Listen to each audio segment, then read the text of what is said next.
HMPV தொற்று இந்தியாவில் அதிக பாதிப்புகளை ஏற்படுத்த வாய்ப்பு இல்லை என அப்பல்லோ மருத்துவமனையின் தொற்றுநோய் மருத்துவர் சுரேஷ்குமார் தெரிவித்துள்ளார். அவருடன் நமது செய்தியாளர் நாகராஜன் நடத்திய கலந்துரையாடலை பார்க்கலாம். சீனாவில் 2019 வருஷம் பார்த்துருந்தோம்.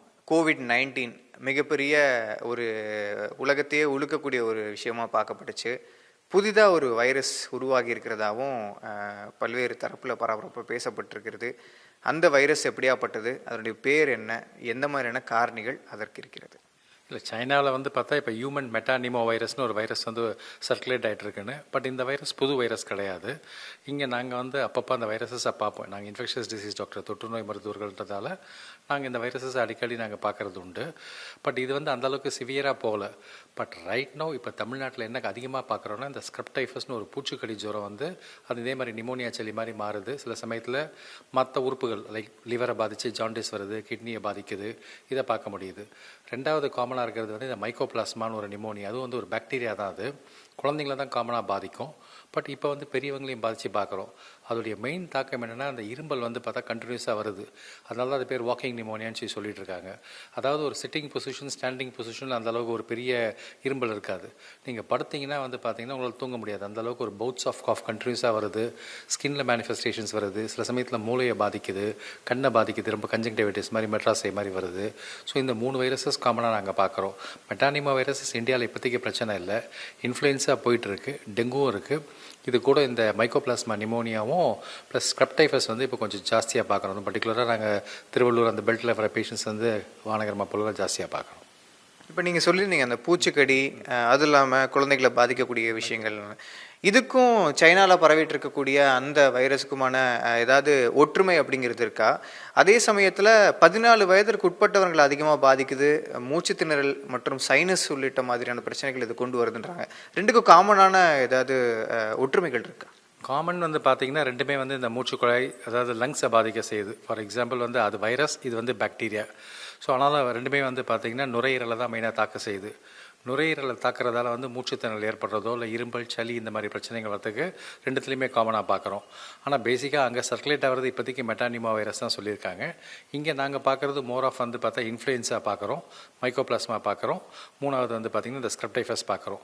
இன்ஃப்ளூயன்ஸாவும் மெட்டானிமோவும் வைரஸஸ் வகையை சேர்ந்தது. இந்த மைக்கோபிளாஸ்மாவும் ஸ்க்ரப்டைஃபஸ் அந்த பூச்சிக்கடி வைரஸ் பார்த்திங்கன்னா ரெண்டுமே பாக்டீரியா இனத்தை சேர்ந்தது. பட் இது எல்லாத்துக்கும் காமனாக நீங்கள் கேட்குற ஒரே ஒரு விஷயம் என்னென்னா, எல்லாமே அந்த இரும்பல், சளி, மூச்சு திணறல் அதான் காமனான சிம்டமாக இருக்க செய்யுது. ஸோ ஒன்றுத்தையும் டிஃப்ரென்ஷியேட் பண்ணுறதுக்கு டெஸ்ட் பண்ணி பார்த்தா தான் டிஃப்ரென்ஷியேட் பண்ண முடியும். சிம்டமை வச்சு அதுவான்னு சொல்ல முடியாது. பொதுவாகவே கிளைமேட் சேஞ்ச் அப்படின்னு சொல்லி பார்க்குறப்ப பல விதமான புதிய வைரஸ் தொற்றுகளும் அதே மாதிரி உடல்நிலை சரியில்லாத சூழலும் இருக்கும். குறிப்பாக குழந்தைங்களை ரொம்ப பாதிக்கக்கூடிய விஷயங்கள் அப்படின்லாம் இருக்குது. இதில் இப்போது சைனாவில் இருக்கக்கூடிய அந்த விஷயம் வேறு பயங்கரமாக பயத்தை ஏற்படுத்தியிருக்கு பொதுமக்கள் மத்தியில். எப்போவுமே இந்த மாதிரி கிளைமேட் சேஞ்ச்லேயும் சரி மற்ற நேரங்கள்லையும் நம்மளை நார்மலாக வச்சுக்கிறதுக்கு இயல்பாகவே என்ன பண்ணணும்? யூஸ்வலாக க்ரௌடட் அவாய்ட் பண்ண சொல்லுவோம். இப்போ கொரோனாலாம் பார்த்தீங்கன்னா ஒரு க்ரௌடடான பிளேசஸ்க்கு போகும்போது தான் ஒருத்தர்கிட்ட இன்னொருத்தருக்கு பரவச்சு. ஸோ க்ரௌட்ஸ் அவாய்ட் பண்ணுறது. ஏன்னா விண்டரில் வைரஸஸ்க்கு இந்த விண்டரை லைக் பண்ணும். ஸோ யூஸ்வலாக சம்மரில் வைரஸஸோடைய சர்வைவல் அந்த அளவுக்கு இருக்காது, விண்டரில் லைக் பண்ணும்.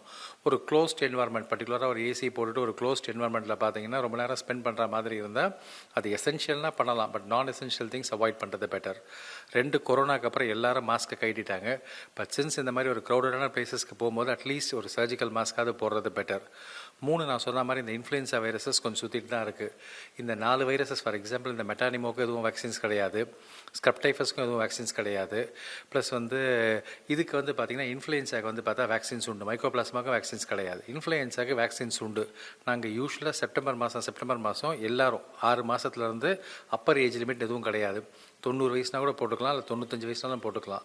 6 மாதத்துலேருந்து எல்லாரும் ஒரு டோஸ் வேக்சின்ஸ் செப்டம்பரில் போட்டோம்னா சிவியாரிட்டி எப்படி கொரோனா வேக்சின்ஸ் போட்டால் கொரோனா வந்தாலும் ஒரு சிவியாரிட்டி, ஒரு வென்டிலேட்டருக்கு போகிறதோ, ஒரு ஐசியூவில் போகிறதோ, இல்லை டெத் இறப்புறதோ சான்சஸ் குறையுதோ, அதே மாதிரி இந்த இன்ஃப்ளூயன்ஸாக்கான டெத்தை குறைக்கிறது. மேபி இட் கிராஸ் ப்ரொடெக்ஷன் சொல்லுவாங்க. அந்த மெட்டானிமோ வைரஸ்க்கு இது ஒரு ப்ரொடெக்ஷன்ஸாக இருக்கலாம். வேக்சின்ஸ் இப்போ ரைட் நவ் அவைலபிளாக இருக்குது. ஸோ அதை ஒன்று பண்ணலாம். ஸோ வேக்சின் போடுங்க. க்ரௌடை முடிஞ்ச வரைக்கும் அவாய்ட் பண்ண பாருங்கள். ஒருத்தருக்கு சளி ஜுரம் இருந்தால் வெளியில் போகிறத முடிஞ்ச வரைக்கும் அவாய்ட் பண்ணிட்டு நீங்கள் கண்டிப்பாக மாஸ்க் போடுங்க. க்ரௌடுக்கு போகிற ஆளுங்க மாஸ்க் போட்டுக்கிறது தப்பு கிடையாது. ஸ்டில் அந்த கொரோனாவுடைய எக்ஸ்பீரியன்ஸஸை யூஸ் பண்ணுறது நல்லதுன்னு நினைக்கிறேன்.